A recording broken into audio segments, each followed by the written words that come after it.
मसूरी पहुंचे पूर्व सांसद प्रदीप टमटा ने पत्रकारों से बातचीत में कहा कि राज्य सरकार दलित उत्पीड़न को लेकर संवेदनशील नहीं है। उन्होंने बताया कि उत्तरकाशी में एक दलित नाबालिग के साथ हुए दुष्कर्म के मामले में सरकार का कोई भी जनप्रतिनिधि वहां नहीं पहुंचा और एक ही सप्ताह के भीतर अल्मोड़ा में एक दलित नेता की हत्या कर दी जाती है। उसके बाद उत्तरकाशी में एक नाबालिग युवती के साथ दुष्कर्म की घटना यह दर्शाती है कि सरकार दलितों की कितनी हितैषी है। उन्होंने बताया कि दलित युवती के साथ दुष्कर्म के आरोपी को अब तक पुलिस गिरफ्तार नहीं कर पाई है और ऊंचे रसूख वालों के दबाव के चलते दलित युवती न्याय के लिए दर दर भटक रही है।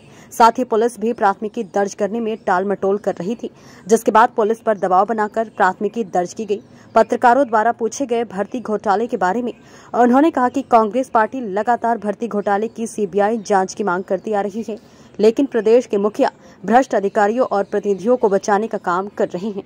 उसी गांव के से जुड़ा हुआ है जहां के दुष्कर्म करने वाले शामिल हैं। तो एक बड़ी भारी मुझे कि एक तरफ प्रशासन लाई प्रदेश में दलितों के ऊपर अत्याचार पड़ रहे हैं, इतनी बड़ी घटना ना पुलिस ने शासन ने कोई संज्ञान नहीं लिया। मुख्यमंत्री ओर से ये नहीं आया कि नाबालिग के साथ दोषी लोगों की हम कड़ी कार्रवाई करेंगे। ना समाज में कोई प्रतिक्रिया मैं देख रहा हूँ, ना उत्तरकाशी ना देहरादून।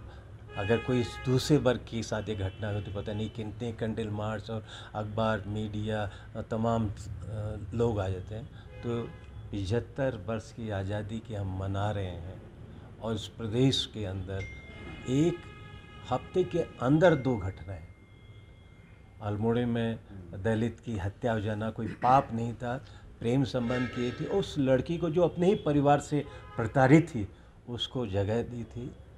उस पर समाज की रिएक्शन सरकार की तो मैं कह नहीं सकता हूँ। प्रदेश के मुख्यमंत्री उस घटना क्षेत्र में जाने के बावजूद भी एक शब्द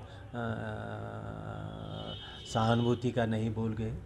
एक ने कहा कि हमारे मुख्यमंत्री आज बड़े संवेदनशील है कि तुरंत हेलीकॉप्टर में धारचूला की आपदा को देखने चले गए, लेकिन समाज की आपदा, कमज़ोर वर्ग की आपदा के प्रति राज्य के मुख्यमंत्री का इस तरह का संवेदनहीनता का व्यवहार आज़ादी के 75 वर्ष के इस जश्न को मैं खुद प्रदीप टमटा जो सांसद भी रहा, विधायक भी रहा, आज समझ रहा हूँ कि ये इस दलित समाज का मैं और मेरा समाज कहाँ पर खड़ा है।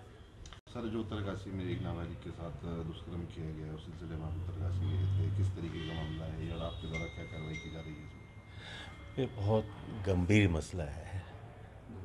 घटनाक्रम तो आया है, लेकिन 2 चीज़ों से मुझे बड़ी वेदना हुई।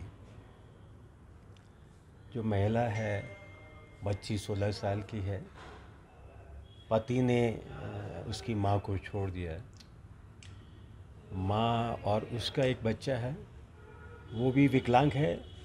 नेचुरली विकलांग नहीं था, कभी किसी ने एक्सीडेंट में मोटर से मार करके उसको 75 विकलांग कर दिया। और वो माँ अपनी बच्ची को लेकर के जब बच्ची के साथ ये दुष्कर्म हुआ 6 बजे 5 बजे घर पहुंची होगी, फिर उसने खबर की, 6 बजे खबर की, 8 बजे एम्बुलेंस आई, अस्पताल गई वहाँ से 12 किलोमीटर दूर ब्रह्मकाल में।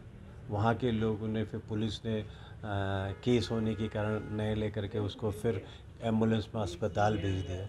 अस्पताल में भी मेडिकल पुलिस केस है, पुलिस को बुलाया, पुलिस ने बहाना बना दिया, गाली देकर भगा दिया कि हमारा जुरिडिक्शन नहीं है।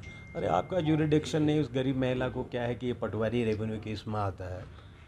तो जो एक प्रशासन की लापरवाही है वो तो दिखती ही दिखती है कि प्रशासन ऐसे मामलों में संवेदनशील होना चाहिए था।